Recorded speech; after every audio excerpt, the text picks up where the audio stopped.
Hi guys. Hi guys. My name is Udopu Joy Akeju, and this is Teen and Tea with Auntie Ada. And of course, like I said, we will be discussing a lot of things and inviting few persons. So, for the first time, for the first edition of our Teen and Tea, I have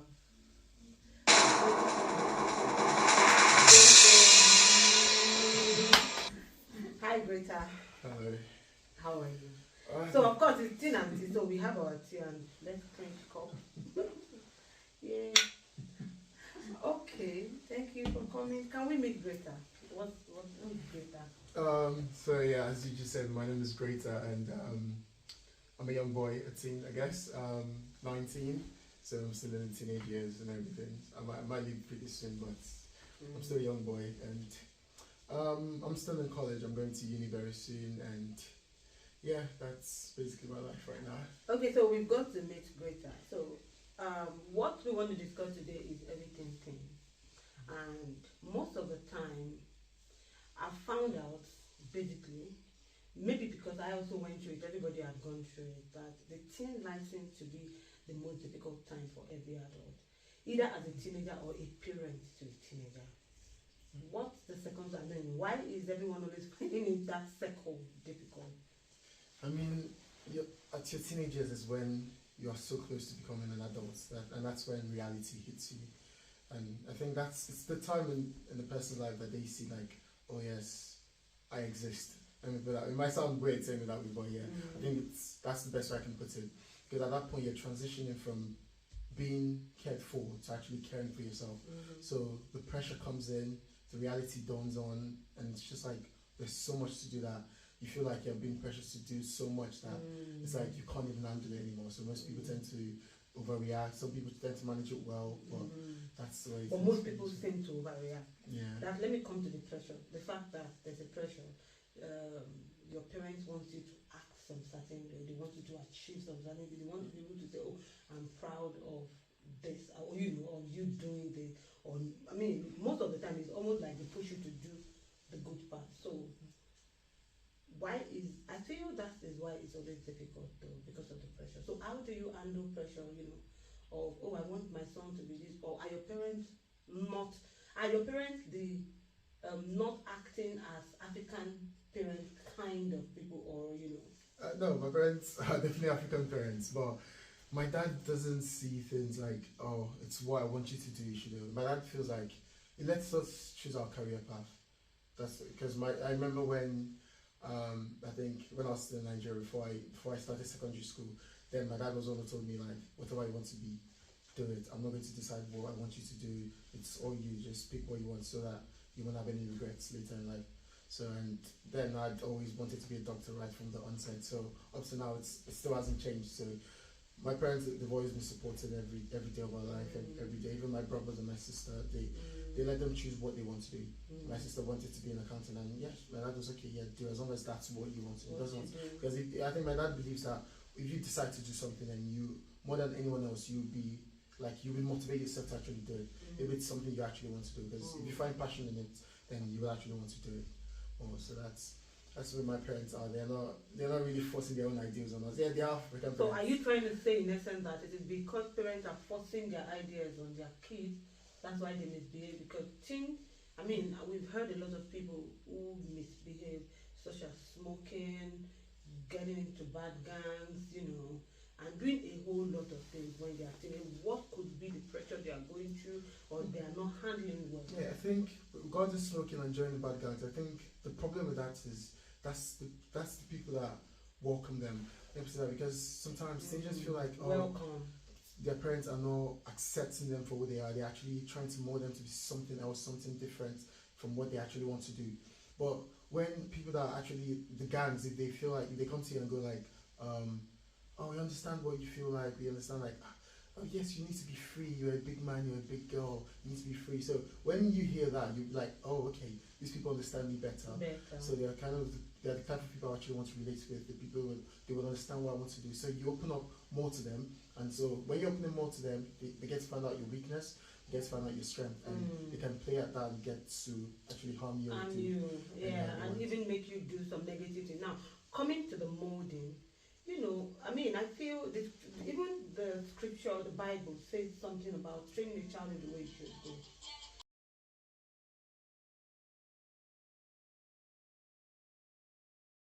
About molding. So while talking about molding, are we saying in the sense that parents cannot tell their kids what to do?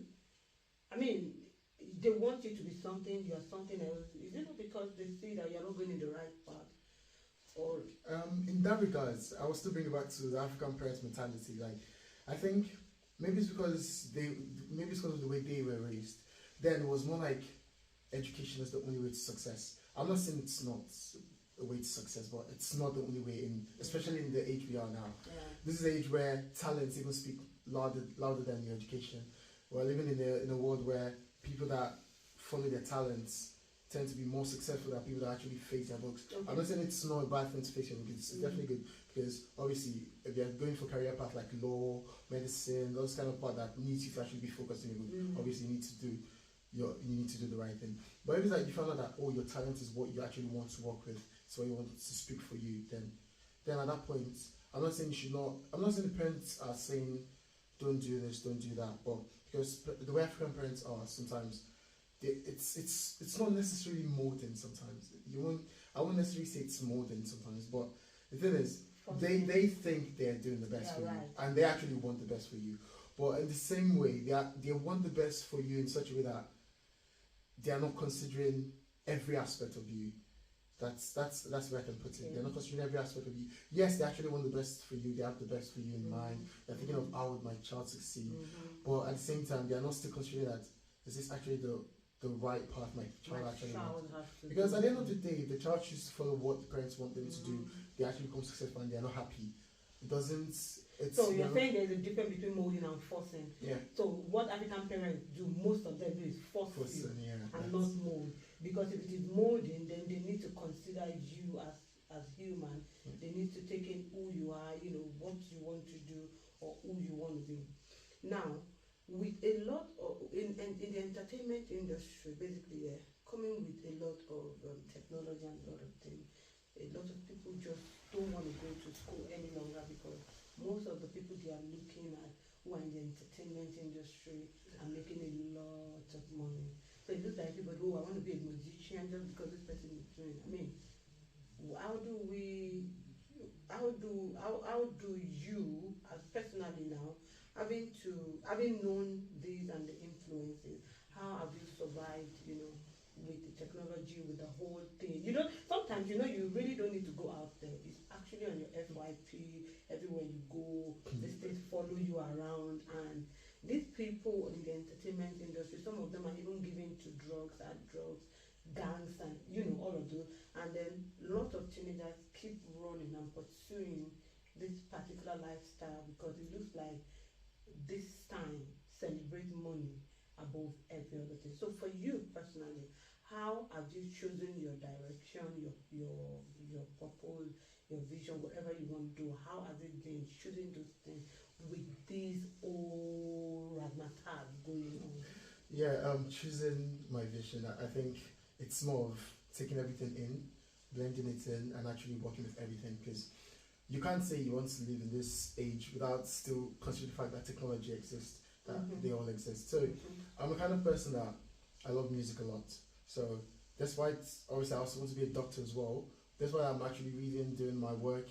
That doesn't stop me from actually doing what I actually consider I love doing. I have a TikTok account where I post my music videos, singing, just playing saxophone, just doing other things. So I think it's just trying to find the blend, that point where you can actually balance it. Just like driving the manual car, when you're driving with the clutch and everything, finding that biting point, the point where you actually feel like you can balance everything. Because obviously you don't want to do too much of one and neglect the other. Yeah, because if you focus too much on one, you might lose your ability of the other. So if I'm like, I'm focusing too much on my education and I leave my talents aside, then obviously if I don't polish my talent, it's not be better, it's not good. So I need to actually find that point. So I think it's all about, there's no definite answer.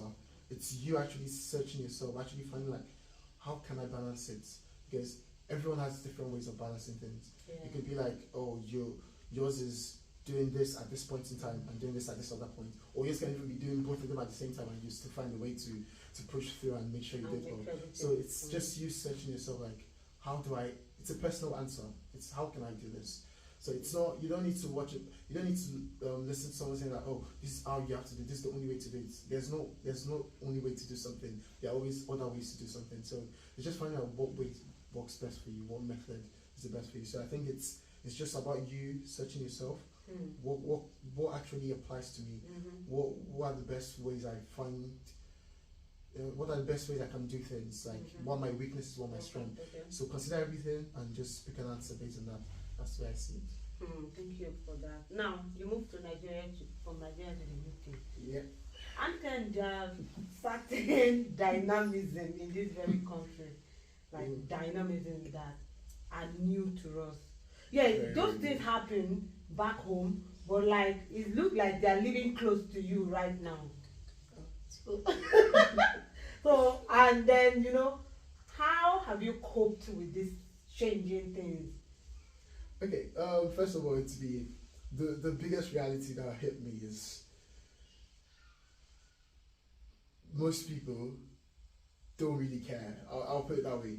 Nigeria is a place where respect is one thing that's everywhere. Like, oh, even strangers you don't know, if you see them on the road, you have to greet them. Obviously, Yeah, it's a culture that it doesn't matter what tribe you're from, Yoruba, Igbo, it doesn't matter. No one cares. It's just you. I'm older than you. I'm your elder. Then you have to respect me. Yeah. Right. But this is a country where you can see someone that's 70 or 80 and you just look at them and no one cares. So I used to remember when I started my college. My biology lesson. I was always addressing my teachers miss, but she called me aside and said, "Don't call me miss." And from that, as a Nigerian boy, growing in a place where respect is everything, it just so she wants you to call her by name. Yeah. So it just didn't sit right with me. I mean, it took a long time before I got used to it. Anytime I'm addressing, I'll be miss. Oh, then I'll change. Oh, sorry, just call her by name, and it's like. It just wasn't right with me. I mean, now I'm used to it, but not still fully used to it. And we have the African community, Nigerian community, and of course your school community. So you need to balance it between calling one and making sure you don't repeat that silly attitude. I mean, I've never once made the mistake. Right? I mean, in our church where everyone is, we have African, we have the ethnicities so you there. need to understand. I've never once. I mean, I've always learned to control myself. I've never addressed anybody that, as long as you're people of color, if you're black or anything, I don't address you as by name. No, I always stick in my. I mean, in college though, I have to learn. Sometimes I still address my teachers as Mr., Mrs. Some of them call me back and say, "No, please, I don't like that." And to me, it's still like a lot of gibberish because I'm not supposed to say information. Yeah. I mean, for almost 17 years of my life, I'm used to addressing every elders as my elder. So it's not that easy to just change it. So I guess that's definitely one of the major difference I saw. I mean, also, I think here you get a bit more freedom than you do in Nigeria, and probably because of the law. The law backs you up in such a way that you can do a lot of things that you get away with here. You can't try that in Nigeria. I mean, imagine your parents beating you and you can call the police. And you can call the police and they will come. In Nigeria, if you try that, there will be police to join your parents and beat you as well. So it's just like.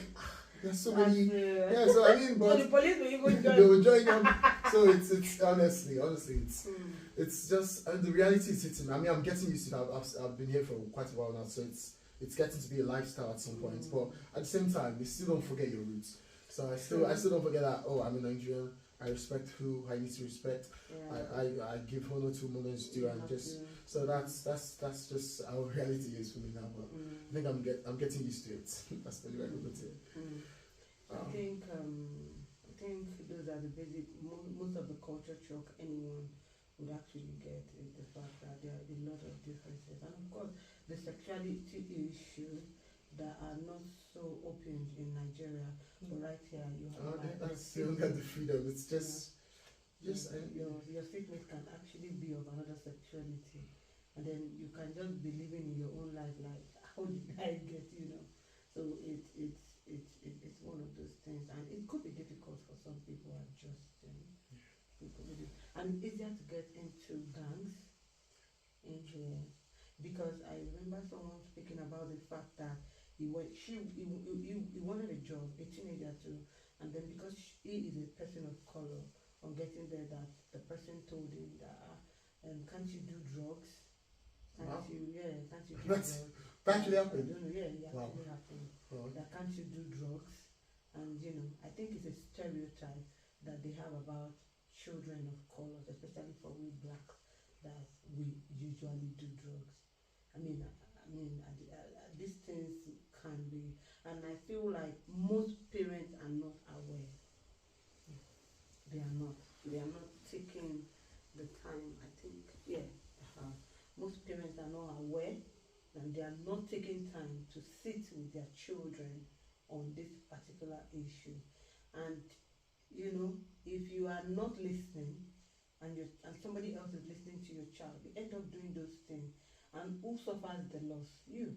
I mean, recently on TikTok, I found out, I was sharing it today, about someone who went in at 15, went to the prison at 15 because of a gang and came out at 30. That's 15 years of your life wasted. So, I mean, what word, we are rounding up, you know, what word do you think you want every parent to be aware of? Um, I just feel like it's just balance, because teenagers, we're just people that we want to actually experience that freedom, but at the same time, if you get too much freedom, it's a problem. So it's just finding knowing your child, because every parent should be able to know their child. You should know that my son is capable of this, my daughter is capable of this. At this point, this is where I think if I'm really getting too much from my child. But there's some children that you need to be actually a bit more harsh for them to actually listen, and some of them you just need a little bit of harshness on them. So just you understanding your kids, because some of them, when you're too harsh with them, that's when they actually become worse. Yeah. But some of them, when you're too harsh, they don't actually listen. Learn. So it's just knowing what method works right for the kid. If you know that you have been too harsh with this child so much and nothing is happening, change your method. Try to be a bit nicer and see if if a difference works. If nothing happens, try to find another method. So it's just try and error. I guess that's the best way. A try and error method. Try this method. If it doesn't work, switch it up. Don't just be one way. Try to be fluid. Because if you're fluid, you get to know, oh, this is what works best for my child. Yeah. Before we leave here, I remember that last year we were talking about your saving culture. This young man saved the whole money inside of Portsmouth, UK. What actually led you to thinking about that? I mean, I've been a person that I try to think ahead. So the UK is not an easy place to live.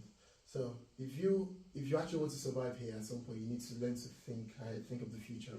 Learn to think that it's not now.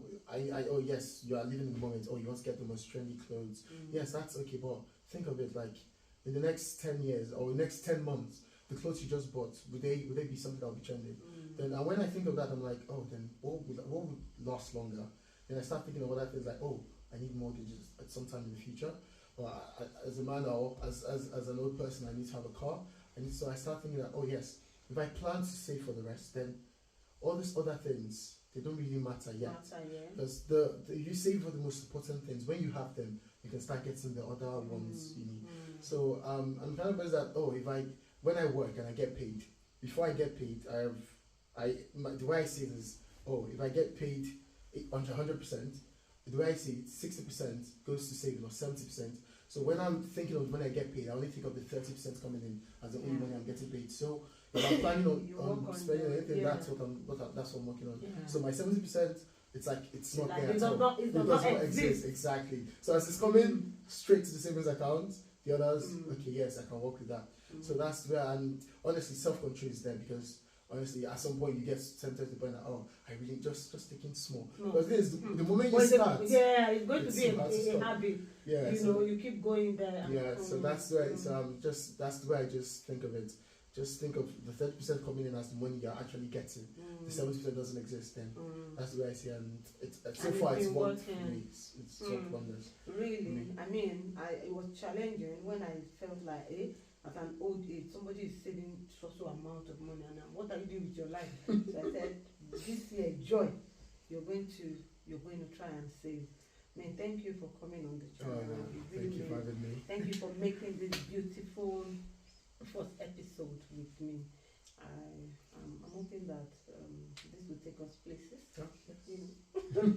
I'm really happy that. I hope to be back again. Yeah, I hope to get you back again. And then we'll be having one live or the other